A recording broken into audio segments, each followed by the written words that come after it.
রানার ছুটেছে, তাই ঝুমঝুম ঘণ্টা বাজছে রাতে। রানার চলেছে খবরের বোঝা হাতে।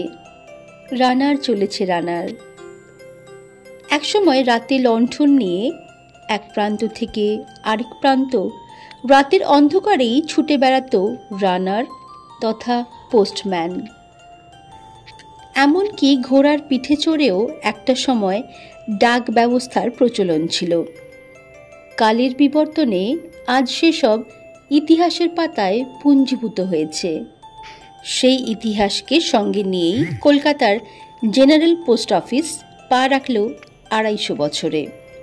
সময়টা ১৯৭৪ সালের ৩১শে মার্চ। কলকাতার তৎকালীন গভর্নর জেনারেল লর্ড ওয়ারেন হেস্টিংয়ের হাত ধরে ফোর্ট উইলিয়ামে যাত্রা শুরু হয়েছিল কলকাতা জেনারেল পোস্ট অফিসের।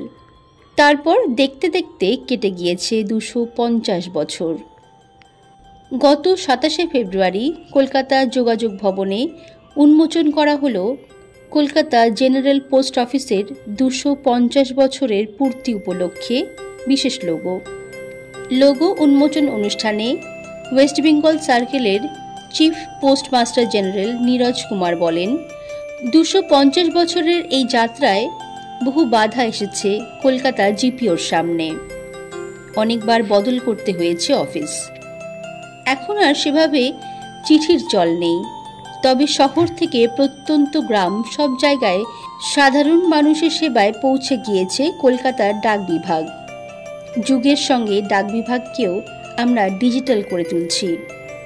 ব্যস্ত অফিস পাড়া ডালহাউসি চত্বরে জিপিও বিল্ডিং তো কেবলমাত্র ঐতিহ্যবাহী স্থাপত্য কীর্তির নিদর্শন নয়, নীরব ইতিহাসের সাক্ষী।